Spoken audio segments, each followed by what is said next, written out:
Donald Trump's firing of Kristi Noem isn't just funny because he fired her. The way he did it and where she was when it happened makes the whole situation even more absurd. Because just hours before giving her the boot, Donald Trump essentially implied that Noem had lied to Congress. In other words, he let the entire world know that she may have committed perjury during her testimony. Quite an exit for a cabinet secretary already facing accusations of corruption. And then Trump made sure Noem was in the worst possible place to receive the news live in the middle of giving a speech. Yes, Kristi Noem was literally in the middle of speaking when all of this unfolded. The speech itself quickly turned into a complete disaster, a full-on meltdown that we'll get to in a moment. But first it started with how Trump set her up before publicly humiliating her with the firing. He did it by contradicting her account about the controversial $220 million border security advertising campaign. According to a Reuters report, Trump said he never approved the massive ad campaign featuring the Homeland Security Secretary. The campaign had already drawn bipartisan criticism during congressional hearings earlier that week. I knew nothing about it, Trump said during a phone interview. Noem, who had been overseeing Trump's aggressive immigration agenda, was under heavy pressure during her testimony before congressional committees. Lawmakers from both parties questioned the contract and the process used to select the companies involved. During those hearings, Noem repeatedly suggested that Trump had approved the campaign. She essentially claimed everything had been cleared, giving the impression that the president had signed off on the ads. Those ads included dramatic scenes of Noem riding horses and a style critics compared to the TV series Yellowstone, a spectacle many observers said looked more like self-promotion than government messaging. Now, Trump has never exactly been allergic to corruption. In fact, critics say it's practically built into how his administration operates. But if there's one rule, it's usually that he wants to be the one benefiting the most. Combine that with the ongoing controversy around Noem's alleged affair with Corey Lewandowski, a former Trump campaign advisor who himself has a long history of scandals, and things were clearly moving in the wrong direction for her. At the same time, Trump has always valued one thing above all else in his cabinet: media performance. The ability to go on television and defend him no matter what. But whether it was her delivery, her messaging, or simply how she came across on camera, critics argued that Noem had lost that ability.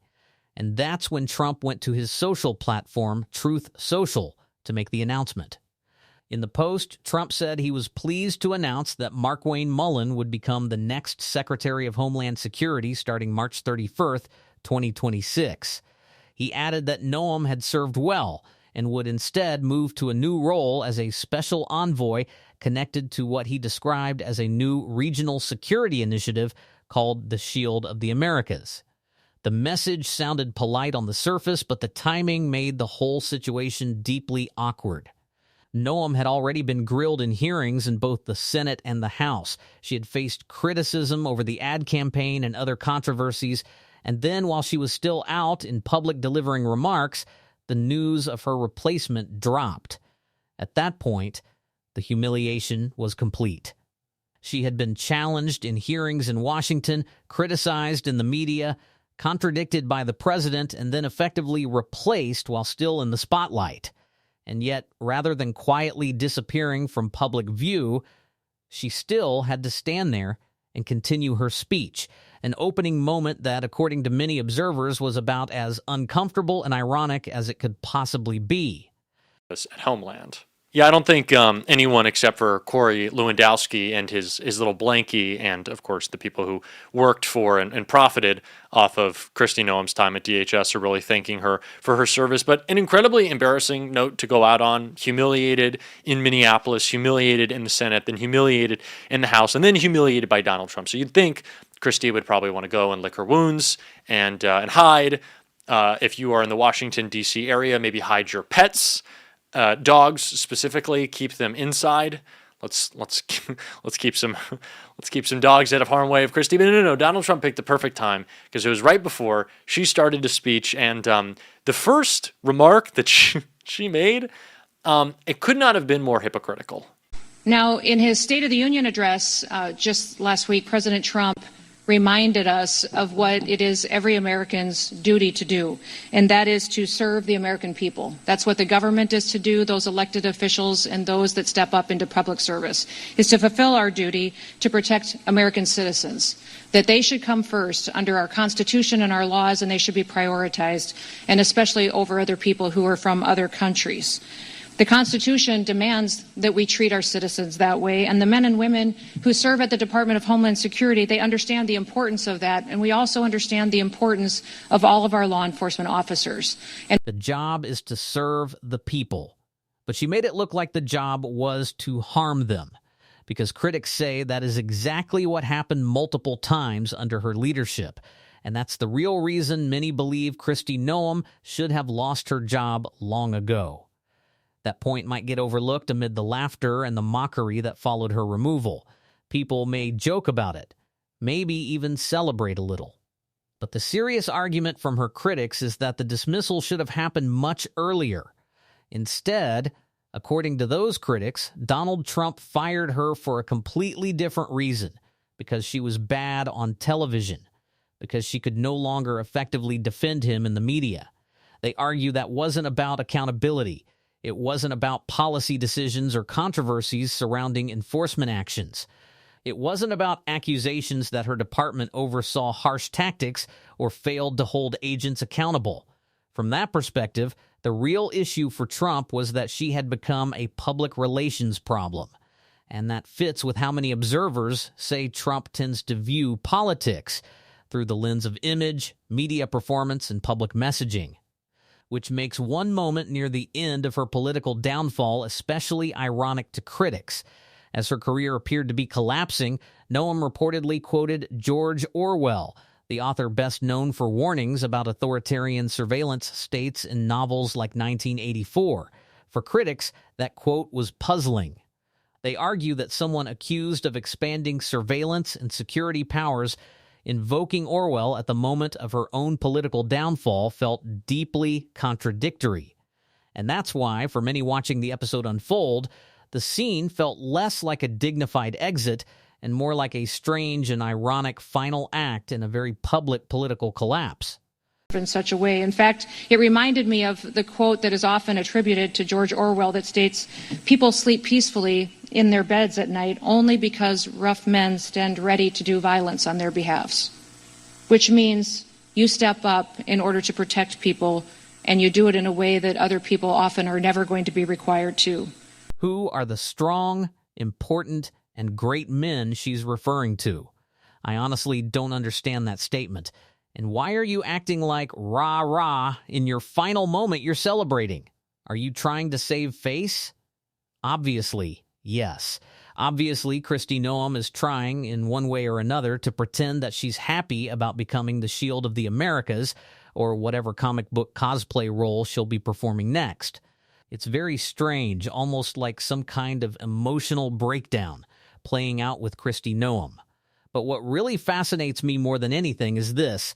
She clearly seemed to view herself through that advertising campaign as the future face of the MAGA movement.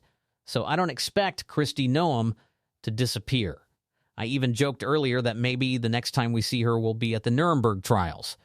Of course, what critics really mean is that they believe she should face serious legal scrutiny. But realistically, she's someone who will probably try to stay within the MAGA orbit and maybe even run for president in 2028, which would actually be pretty funny because she would likely fail. And if she did run, she'd be competing against people like J.D. Vance or Marco Rubio. Those two could easily bring up stories about her failures in government or the controversies around her time in office. Meanwhile, Stephen Miller would almost certainly back one of them. He's not known for having particularly friendly things to say about Noem, and it wouldn't be surprising if more leaks about internal conflicts come out. In fact, things may only get worse from here. That's what makes the situation so dramatic. Donald Trump already made things worse by implying that Noem may have committed perjury during congressional testimony. And sure, critics argue she committed other wrongdoing as well, But hearing Trump accuse someone else of lying under oath struck many observers as ironic. It looked a bit like he was trying to protect himself. But the bigger story might still be coming. A wave of new revelations about Kristi Noem that could unfold over the next few days. And that's why some commentators say we shouldn't lose sight of the bigger issue: corruption. Even though she's gone from the position, critics argue that the corruption questions raised during the congressional hearing shouldn't simply disappear. I want to discuss in greater detail the expansion of advertising in your department under your tenure, and I believe you testified regarding some of these matters yesterday in front of the United States Senate. In particular, I want to discuss the department's $220 million ad campaign. This is the ad campaign that featured you at Mount Rushmore. You're familiar with this ad campaign, correct? I am familiar with it. It was an ad So campaign that was. I'm going to ask you some placed questions about it, to- Madam Secretary. So, Okay. as I understand it, this is a $220 million ad campaign. It's split between two contractors. One of those contractors got $143 million. That contractor is called Safe America Media, correct? Correct. Okay. That company is affiliated with a former political director of the National Republican Congressional Committee. Now, yesterday you testified, I think I'm quoting you right, you said, quote, or in reference to this contract, that, quote, it went out to a competitive bid. Do you stand by that statement? It was a no-bid contract where two vendors were. It was a no-bid chosen. contract. If it would have been a no-bid contract, if I'm using that correctly, it goes out to two different vendors. Correct. So it was not a many competitive. media Let me try to explain agency. what the discrepancy, because a competitive bid is very different than a no competitive bid, and I'll just explain why. We know that your testimony yesterday, when you said, again, I'll quote, it went out to a competitive bid, is untrue. The reason we know it's untrue is because under federal law, your agency is required, whenever the agency decides to skip competitive bidding, to file a notice with the public explaining why. And in this case, Right. your agency filed a notice. Right. You're aware of that, Right. right? Justification and approval for other than full and open competition. Your agency made a decision not to proceed with competitive bidding, and one of the contractors that got the award was this Safe America Media Company that received $143 million. Many right? vendors got the chance to look at that contract and to participate in it. Well, so that is why the two of them were that's chosen. inaccurate, Madam Secretary. I'll read from the notice from your agency. Given the immediate action to significantly reduce illegal immigration and border crossings, DHS identified 4 companies.